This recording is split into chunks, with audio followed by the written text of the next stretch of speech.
What's up YouTube, Austin coming at you with Vaporleaf.com. Today we're going to be talking about the Evic VTC Mini. So what's the C right off the bat? Because if you might have watched some of my other videos, you've seen the Evic VT. So how can there be a VTC Mini when there's not a VTC full size? Well, the C means changeable battery. You're able to pull your battery out of there. So it's the Evic VT variable temperature C changeable battery mini. So it's got the exact same chipset. Well, I shouldn't say the exact same chipset as the Evic VT. It's a little tiny bit different. So let's go ahead and dive down in. All right, here we are down in close with the Evic VTC. Let's go ahead and open her up. This is going to come in 3 colors: black, white, and what they call cayenne. It honestly looks like Tiffany blue to me, but you can see right there on the back, black, white, and cayenne.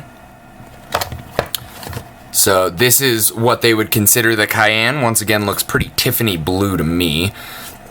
So you have the device, you have the fire button, 2 directional buttons, a charge port, your screen, 510 connection, and then the removable battery plate. There is a little bit of a finger slot right in the bottom there. Honestly, I find it pretty easy just to pull it off like that. You have 2 nice sized magnets on both the lid as well as the device itself, and a ribbon right in there. So you can use that thumb slot if you would like. I personally find it pretty easy just to pull it apart just from the side there. This is going to be a device that does have a spring-loaded contact to it. You have, and that is going to be up near your positive right there. I'm not sure if you're going to be able to see that. There we go. You have your positive right there and your negative down there. So the positive is the spring-loaded contact. Nice and springy there. The 510 connection is also going to be spring-loaded, unlike the sub box. So we'll go ahead and pop that guy together real quick there. Lift this up. Gonna get a warranty card, user's manual, wall block, charge cable. You're gonna get the tank with a nickel coil inside of it.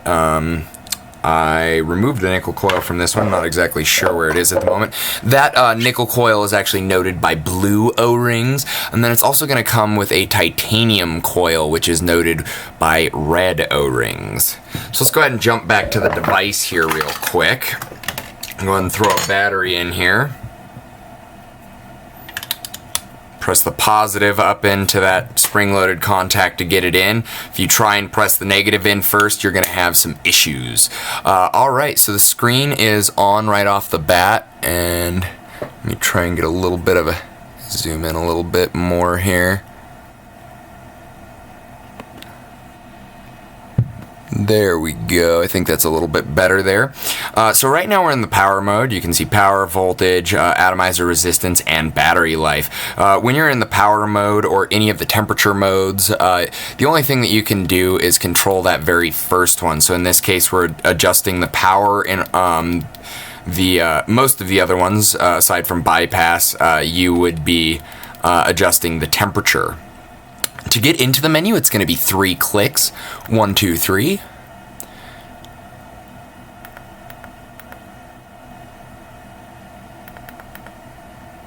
So a little bit quicker presses than on the Evic, apparently. Then if we go to the left, or pardon me, the right, now it's in bypass mode. There is no way of adjusting this. This is just bypassing all of the regulation. So honestly, I really don't recommend using this mode. I would just recommend using either the power mode, the temperature nickel, or the temperature titanium, which we're about to talk about. 3 clicks to get back in. Yeah, definitely a little bit quicker clicks. Go to the right again. Now we're in temperature nickel. That's noted by the temperature Ni. 1 more. Now we're in temperature titanium. Now, in the power mode and the well, yeah, just the power mode. Obviously, bypass mode, you can't really do anything. Power mode, the only thing you can adjust is the wattage and your battery indicator. You can choose between battery indicator puff counter, or time vaped.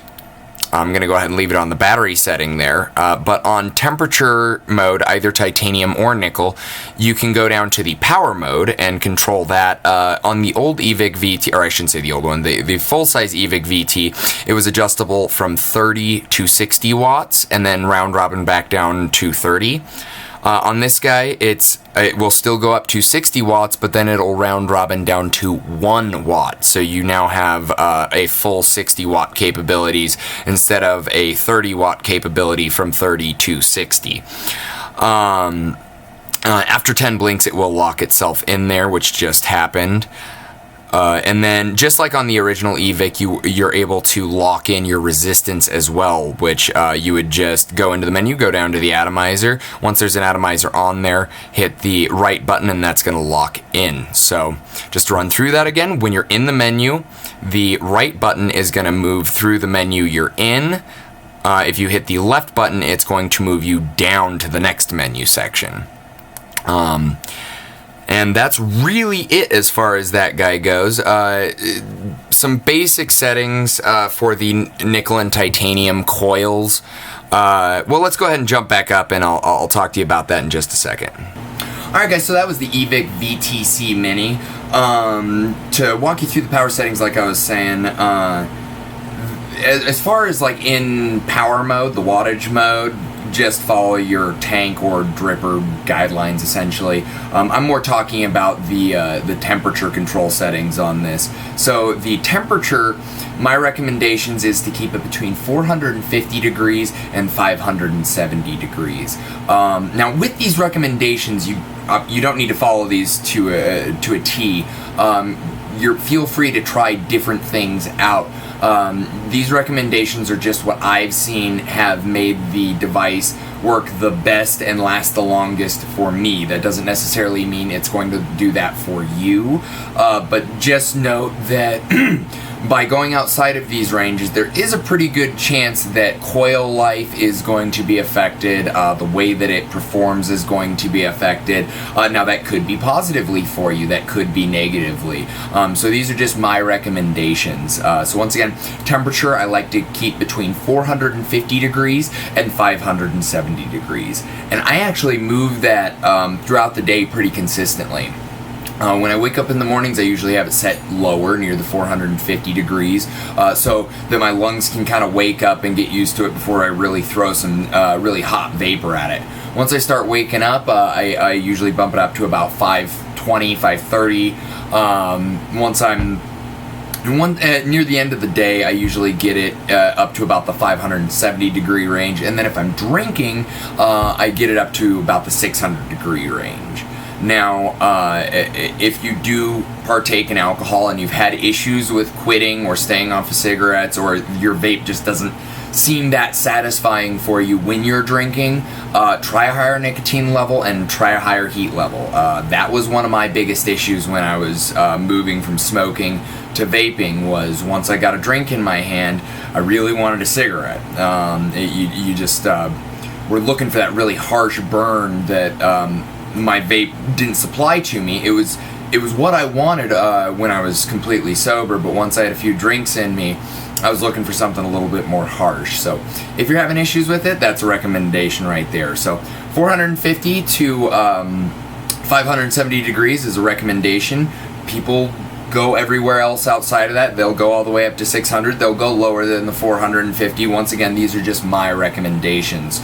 As far as the power goes, so the temperature was your plateau. It will never go hotter than that. Whereas your wattage, your power, is how quickly it gets up to that. Now, if you have your power set too low, you're not going to get much flavor at all out of it. If it's set too high, you're going to get this hot, muggy flavor that kind of tastes like you're vaping out of a humidifier. So I found in between 35 to 42 watts is pretty perfect. Now, it's not going to be for everybody, especially because like the hotter vapors like me, I tend to keep them set higher at the 38 to 42 range, where the people who are a little bit on the lower end of the scale, they like a little bit of a cooler vape, they're going to be set down in between 35 and 37. So if you find yourself up above 500 degrees most of the time, you want to be set at 38 to 42. If you find yourself lower than 500 degrees most of the time, you want to be set in that 35 to 37 range. So that's going to be the Evic VT, guys. Thanks for watching as always. Make sure to like this video and subscribe if you want to see all the newest, latest, and greatest videos. Alright guys, you have a great day. Bye.